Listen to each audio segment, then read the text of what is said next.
I am Grant Benson, I'm the Discovery Programme Officer for South Devon Rivers, and I'm joined by Oliver. Hello. Oliver Hutchinson, the Discovery Programme Officer for Mersea Island Discovery Programme. Okay, and just before we get the pre-recorded footage across, and it's a special one because it involves a lot of drone footage today, just a little bit of housekeeping. So we need you to put in the chat box all your questions and everything for the live Q&A after the pre-record. Get those questions in, and me and Oliver will bounce them off each other and have a discussion afterwards. We will be carrying on as usual, but as you can see, we're both in the same room, so it might be a bit fluider than normal. And yeah, we will be evaluation at the end, but without any further ado, I will now hand over to the pre-record. Nestled at the mouth of the Colne and Blackwater estuaries, 6 miles south of Colchester in Essex, lies Mersea Island. Mersea is famed for its oysters that have thrived here for millennia, its tidal causeway called the Strood, and perhaps, slightly less glamorously, its intertidal mudflat. Since 2016, CITiZAN has been working with a dedicated group of volunteers within Mersea's community to observe, record and monitor these features before they are lost for good to the forces of coastal erosion. In this video, we're going to concentrate on the eastern end of the island around Cudmore Grove Country Park. Okay then folks, here we are at the start of our airborne tour of East Mersea, Danielle, isn't it?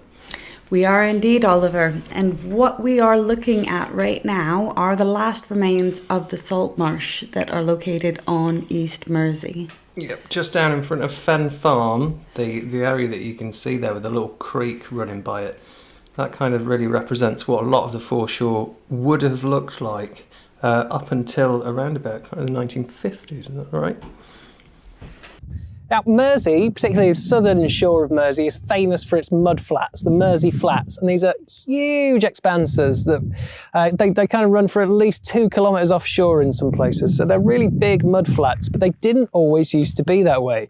They used to look a little bit more like this, and particularly the little bit of bank over there, the last sort of sections of salt marsh that are around the southern portion of the island. Now you can see how deep these are. These scarps, these cliffs of salt marsh here, they're well over 1 metre, and these would have extended all the way out across what's now the muddy flats. And that environment would have been very different. Of course, it would have more vegetation on it. It would be littered with creeks and channels and rivulets and things, all of which would make a very different landscape, but one that certainly protected the coastline that we see today. And that's part of the reason that Mersea looks the way it does now, particularly up at this east end. The loss of salt marsh over the last 100 years, and that kind of looks like it's down to the loss of eelgrass. Eelgrass is a marine grass, partially marine grass, that would have grown right on the edge of the low water line, at the edge of these salt marshes. And that did a great job of binding a ring of protective mud around the island that also dissipated the wave energy as it was coming towards the salt marsh. And so it would reduce the erosive power of the water. But when that eelgrass started to disappear, a result of perhaps of chemicals being put into the estuary with increased agriculture after the Second World War, so sort of human processes that have really started to degrade that seagrass. And when that disappeared, we have these changes starting to take place. We have that loss of the salt marsh, we have the loss of the channels, the creeks, and we have the removal, the loss of the sediments, protective sediments that have overlain much of the archaeology that we see here today. And there's a little bit just coming out over here as well. We've got the remains of what potentially a red hill. It was marked in the 90s in a survey of the area, but it looks like there are some more timber remains of that feature coming out there. Now, red hills are salt making facilities, I suppose. They're areas that would have been put down to the boiling off, the evaporation of salt water to make salt. And they date from around about the late Bronze Age through the Iron Age and into the Roman period. This is a great example of what that expansive salt marsh and reedy foreshore would have once looked like. That big wetland out to the south that's now the mud flats. And you can see a little bit of a section of a creek here. It's kind of the last bits of those extended salt marsh that used to be here. So it's a really good view of what the island might have looked like at one point, minus of course the caravans. Okay, and as we track northeast along the beach, the next sort of site Of interest, just to put some context in for the things that we find on the foreshore, in the field just to the right of the caravan site, some trial trenching there identified the remains of probable settlement, late Bronze Age, early Iron Age settlement, which sort of sheds a little bit of light on some of the features that we find down on the foreshore. It looks like this part of the island was perhaps used, or if the settlement was here, it was perhaps used to access the wetland that we know to have existed across much of what is today just the Mersea mud flats. Carry on next, we come to some of the first of the Second World War coastal defences that we see on this particular side of Mersea Island. So there's about 4 or 5 of them that are still in situ. There were more, but the remains of them have been even more destroyed than the ones we see right here. Now, this isn't the only part of the coastal defences that were shoved off the cliff by the council. Just back heading north along the beach, we've got, you can see there, just the remains of a pillbox upended on its side. And there's another, I think it's an artillery battery a little bit further than that. And the key thing to note about the cliffs on this side, you can see they're really quite heavily vegetated on this side, which suggests that they haven't actually been actively eroding. Things aren't destroying them, the sea isn't destroying them. Some of these trees and shrubs on the bottom look sort of around 10 years old, something like that. So this seems a pretty safe spot of the cliffs, but as you carry on further down, again, you can see where the cliff has been falling away over the years. Now, what on earth are all these sticks wemmed into the foreshore? These are actually called polders, and they're part of a sea defence, a coastal defence programme that was installed in the 80s. And they're designed to try and capture sediment, to reclaim some of the foreshore, which was, at that time, as we know, eroding away. We can tell by the way it was affecting the cliffs. And they've kind of not really been that successful. We're still looking at a pretty barren mud flat. The salt marsh hasn't begun to recuperate. There aren't seagrasses, there aren't vegetation on there as was originally planned. But one thing it kind of appears to have maybe done in places is reduce the impact of the waves against the cliffs, because we know when the polders stop down that area, we have very, very, very heavy erosion against Cudmore. These are the Cudmore Grove cliffs as well that you see. You can see where all these Second World War pillboxes, artillery bases and things like that, they're on the beach. But the cliffs behind them are perhaps some of Mersea's most ancient features. They are laid down when the Thames and Medway river system washed across this part of the country. So we're looking around about, I think it's 190,000 years ago, I believe. And there's been some really interesting finds along these sort of sites. These are where the hippopotamus bones were found. Yes. And was there not also a monkey skull found in this area, or is that further around? No, there is. There's a bison, there's a boar, a straight-tusked elephant as well, I think, came out of the area, kind of directly south of these cliffs and some of the depressions in the London clay. So a lot of extremely ancient activity. Our volunteers, of course, found the mammoth tusk right off the edge of Cooper's Beach, which is very much to the south of where you're looking.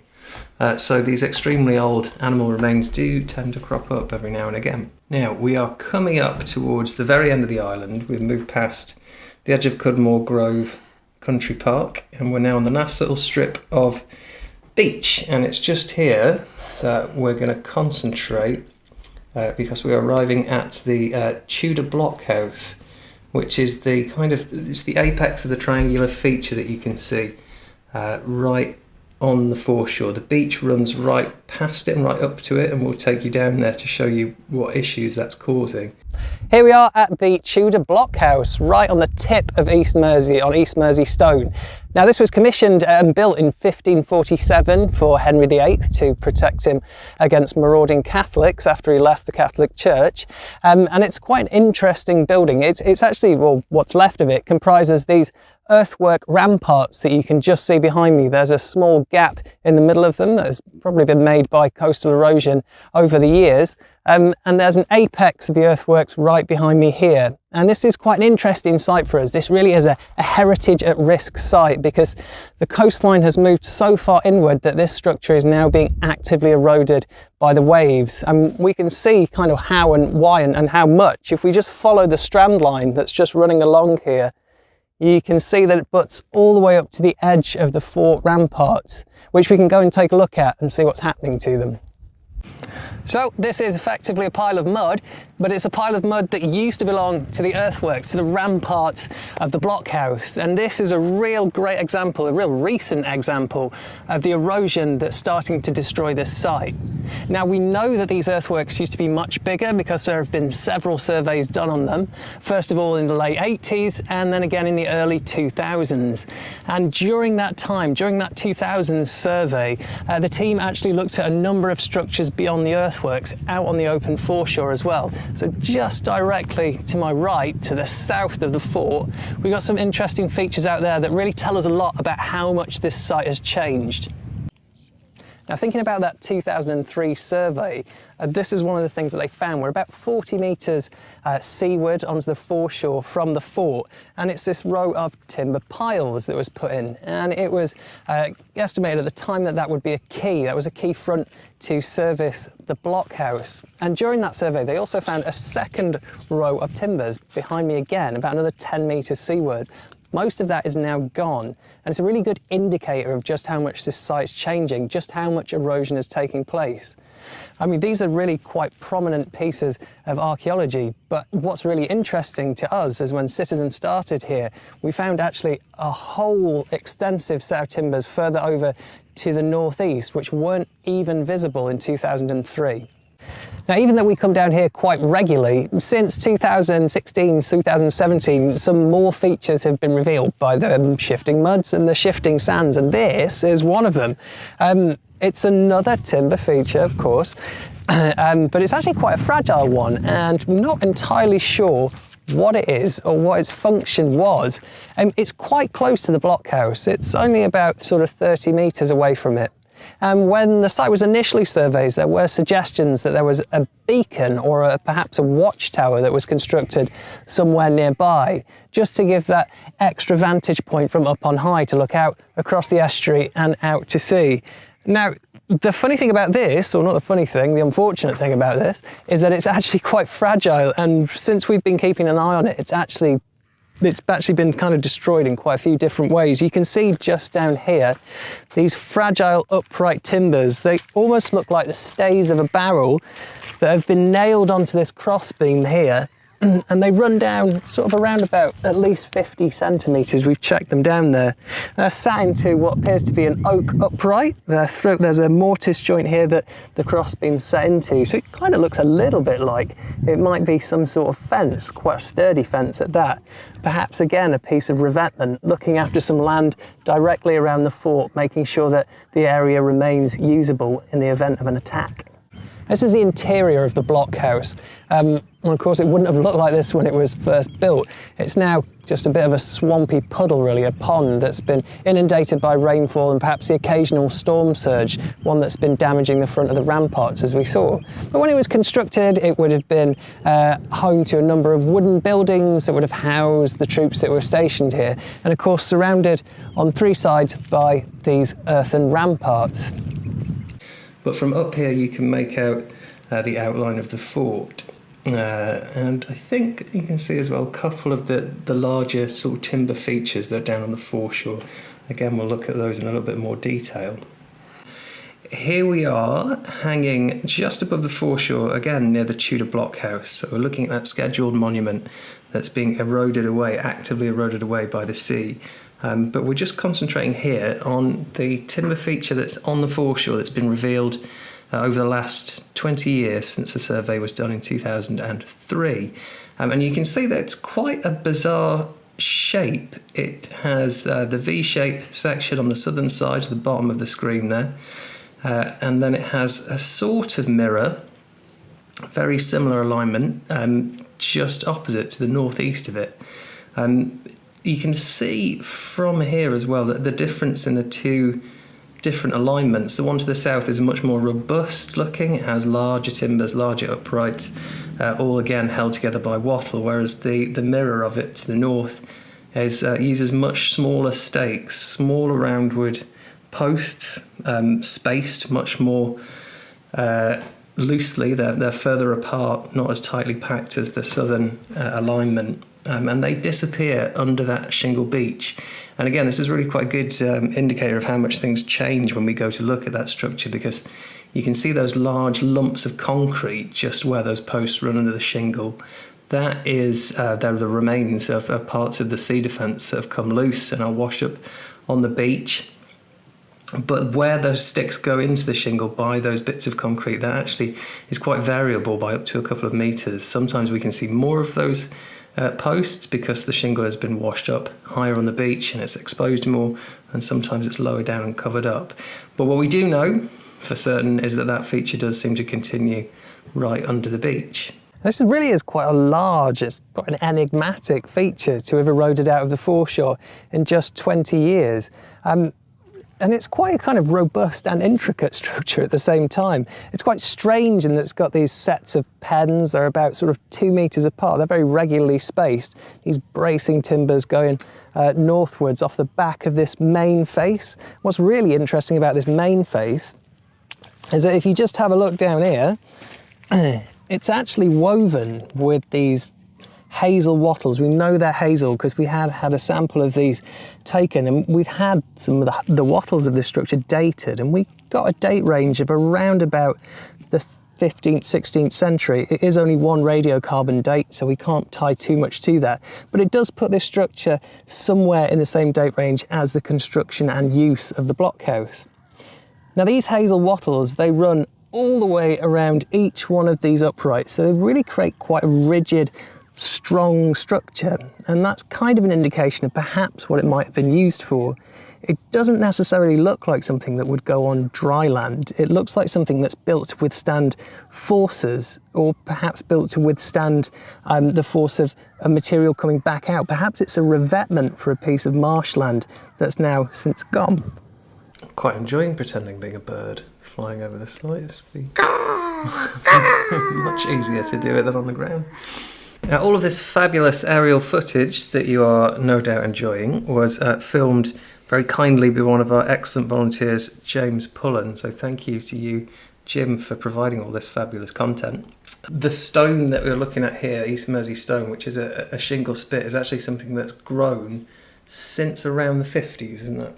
And that's exactly right, and it's that's really indicative of a lot of what we've seen with the archaeology, particularly around this area of Mersea. Is just what a good indicator it is when we combine it with the other sort of natural and environmental indicators of change, to really show and really illustrate how much this coast is changing, how much areas of it are growing and other areas are being washed away by erosion.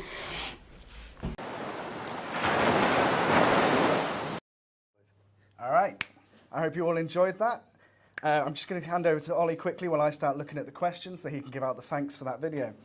There's quite a few thanks I have to give out for that video, particularly for the fabulous drone footage that you've all been watching there. That's one of our long-term super volunteers, let's call him, from James Pullen, who's also done a lot of 3D modelling for the project, and he's one of our really active volunteers out on the foreshore. But he very kindly gave up a few hours of his time to record all of that fantastic footage for us. Of course, it's thanks as well to the Mersea Island Museum, who've worked with us relentlessly throughout this project, and to all the regular Mersea volunteer team who have made this project really what it is, and that's really why we've been able to find a lot of the sites that we talked about in that video. Okay, so if we're ready for questions, the first question is from our own Andy Sherman, and it's, why are the red hills red? Is it because of the clay? Red hills are red because of the process involved in making salt. So they're burning on their site, they're burning vessels to evaporate off the salt, and when that clay burns, it becomes red. They smash the vessels to get the salt out, and that's why you have those kind of huge mounds, really, varying different sizes. The biggest one that we have in the Blackwater area is about 30 metres in diameter. So these can be quite enormous salt production facilities, really, that, as we said in the video, span the Bronze Age through to the Roman period and on into the Saxon period. We don't have any Saxon ones dated in the area as yet, but they're certainly probably involved in a lot of the process around fishing in the Blackwater. There's some huge fish traps in the Blackwater that were doubtlessly catching large numbers of fish, and that fish will indeed need salting in some way. So the mystery of the Red Hills and the fishing industry in the area is it's quite an interesting one. All right. So Oh, sorry, I need a stretch. Right. It's a lovely T-shirt, by the way. I know, we're matchy twins We are today. matchy Black twins. jeans, black branded tops. We're doing quite well. Okay, so on to the next question. So again, another one from Andy, and just to remind people, just keep those questions coming in, and we will keep going until there's no more questions to answer, essentially. And remember to like and subscribe. You'll only be able to ask questions if you are signed into Google on your own Google accounts. So again, one from Andy. I'm not sure if you'll know the answer to this one without looking it up, but when does the hippo date from? And is it the same age as the monkey? Andy, that's a great question. Thank you. I'm going to have to hold my hand up and say I don't know if those are contemporary finds. I know that there have been, since around about the 60s, there's been a lot of remains coming out in that part of the island, on that part of the island. But as for the particular dates, that's a little bit too far back for any of the work we've been doing. And I don't know the answer, Andy, but I'm sure if you email me, I'll be able to find that out for you. Okay, then another one for Andy, and that one is how far, he clearly wasn't paying attention to the video, I think it's 2 kilometres if I'm correct, Ollie, but how far out does the foreshore spread at low tide? God, it's like you're in my mind, Grant. Excellent. You're absolutely right.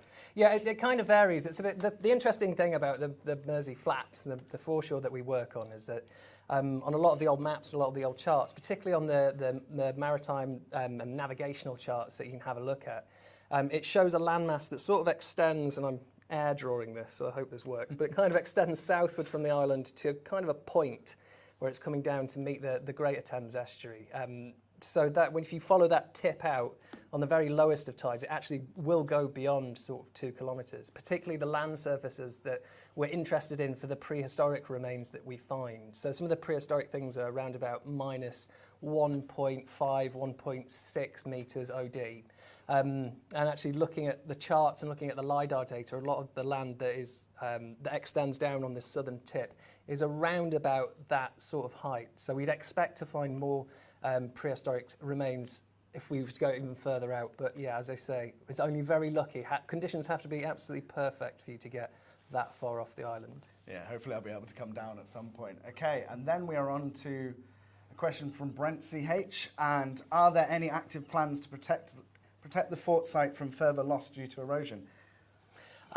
Not that I know of at the minute, but it's certainly, as we kind of mentioned, it's a heritage at risk site. You can see the damage that has been done even on that visit, and we were there just yesterday walking along that section of the foreshore, and there's yet more of that earthwork embankment kind of been knocked off with the waves, really. And I guess when winter comes and the storm surges start to hit, it's going to be an even more danger. But I think the work that we've done surveying that site since 2016, and again, this is down to Jim Pullen and his fabulous aerial surveys, we do have some fantastic data to see the regression of the coastline in towards the fort. So with that information, hopefully we'll be able to bring people's attention to the danger that monument is in, and that there is surely a risk of that really being eroded out.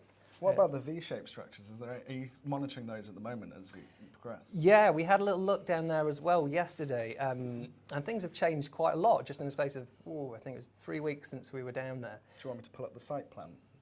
If we have a picture, that would be great, just to kind of... Okay, you should still be able to hear our voices, but there's just an image of the site up there now. Lovely, that's great, thank you, Grant.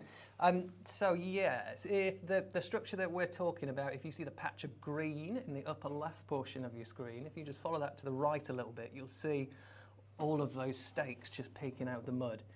We were down there having a look yesterday, and we noticed that there is some new, very fine wattle, almost looked like basketry that was coming out from within one of those pens down there. So that is actively eroding again down at that site.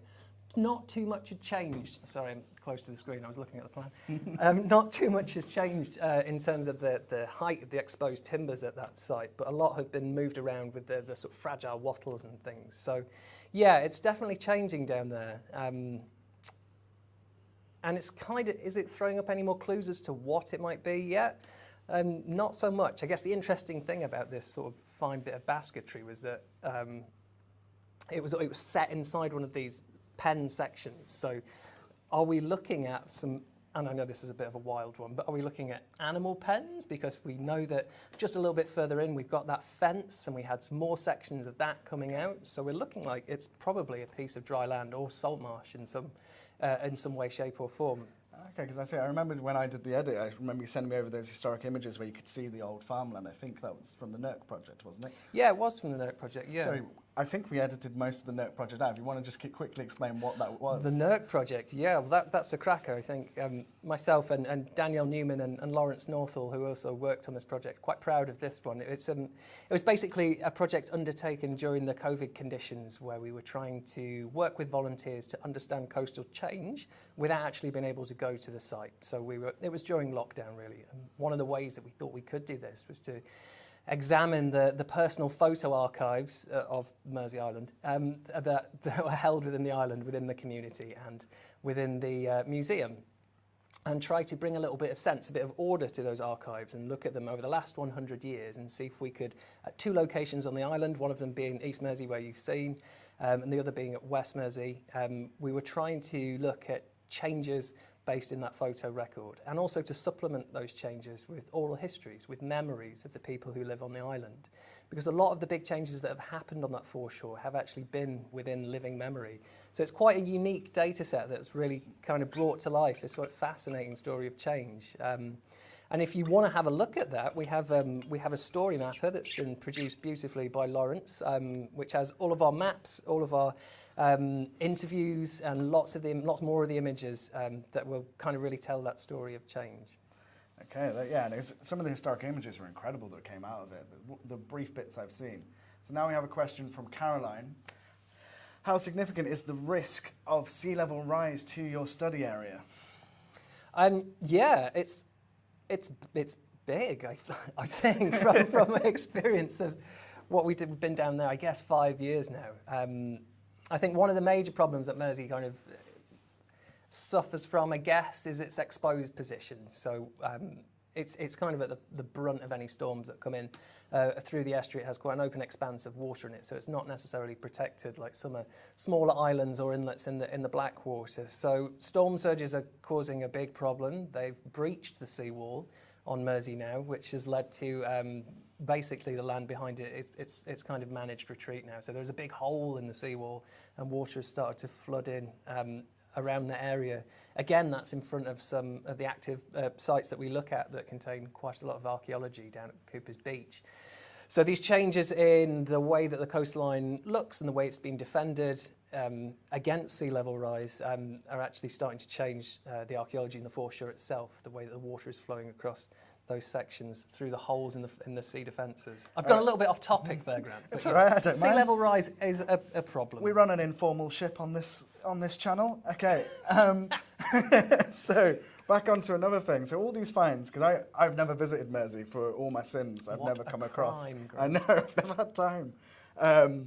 All those kind of the mammoth tusks and the trackways and the stuff you discovered, where's that gone? Is it into the museum, as a museum? Yeah, well, the mammoth tusk, that had to stay out on Mersea Island. That was far too fragile to lift. That would have involved a hectic block lift process in a very short tidal window. So it was really fragile. So that got left where it was, save for the samples that we had to date it and identify it. The Mersea Island timbers, they're back on the island. They're back in the museum. Right. So Historic England very kindly have conserved those for us over a number of years, and it's been quite a big job for them to do that. But we fortunately managed to get them back to the museum recently. They're going to be having a grand opening, as it were, where they're going to be displayed in the museum. So it's great to be able to take a lot of these finds, and it's not just the timbers. The volunteers have been finding an awful lot of pottery and things on the foreshore. So this sort of story of Mersea's past is really being kept on the island for anyone to look at, but it's nice that they're back there. Okay, yeah, sorry, I just got distracted by a question coming in from Sarah. Okay, so, could you say more about what kind of protection you are thinking here about coastal heritage, so the kind of protection we've put in place? So I think we're talking about this, you can't fight the tide, which is often a problem, and that kind of managed decay idea. So we often do everything by preservation by record, but I'll let you go into more detail because you've got much more, compared to my area, Ollie's area has much more fragile finds than my area. Mine tend to be big, bulky things, whereas you're on a lot more fragile area of the country. Thanks for letting me answer this one, Grant. What sort of protection are we looking at? I guess because Mersea is kind of suffering from a considerable amount of change in the shape of the island, as it were. There's a lot of longshore drift taking place at both ends of the island. How you protect that physically is an extremely difficult task. I mean, there's work being done within the wider Blackwater estuary to protect some of the beaches. There are recharge projects going on, which basically means dredging and dumping lots of gravel, sands and gravels on beaches to replenish them, that kind of thing. But that's not taking place on Mersea because I think the rate of change is too much. So in terms of physical protection of any of these monuments, it's not really possible. We know that around the north side of the island, the Pyfleet Channel, all the way around to the Strood at the top, there's a lot of accretion taking place. So there is, of sorts, natural protection going on there. And it's a slower but more sort of similar race around there where the aim to preserve by record before it is naturally protected and disappears is kind of going on. But on the southern shores where it's most active, I mean, a lot of the remains that we found, most of the remains that we've found since 2016, they're all new to the archaeological record. Surveys were undertaken in the 80s, early 90s, the Holbridge survey, which identified a number of sites in the Blackwater and along Mersea's foreshore, but it was nowhere near the number that have been exposed today. So I mean, in terms of how we preserve this, I guess it's by raising awareness of its existence, as it were, and trying to tell the story, because there's an important story to be told about that area. It's a very active area throughout history, across all periods. So it's really getting the message out there, I think, at this stage. It's sharing the stuff exists. And of course we have the app, we have the recording app. So if you are keen on recording this stuff, and because there will never be enough maritime archaeologists to cover this entire amount of coast and the potential stuff that comes out. And as we've said, we can't fight the tides, so it's important for us that we at least know where to target half the time. So that's one of the ideas in the app, is that people walking their dogs, people out on the foreshore, put the records in, and then we use them as a monitoring process so that we can target some of our more detailed work. And in places like Mersea, where they've got these gigantic mudflats, I think that's quite an important thing that plays into our research. It does, I'm afraid, Ollie, look like we've come to the end of the questions. End of the questions. I have a question, Grant. Yep. Where can I download that app? It sounds great. All right, so it's on the Play Store and the, what's the iPhone one called? Apple Store. Apple Store, sorry. It's the App Store. Sorry, Grant. for those, I don't use Apple, so I don't know where the App Store is. It's a freestanding platform, Grant. It's available through your iPhone. It's probably where you got all the other apps that you use from. But if you just go on there and search for CITiZAN, then you'll be able to download it. But yeah, you can look, if you look on our website as well, there is links to those apps. And again, there will be an eval form. Sorry, that went at the most awkward of times.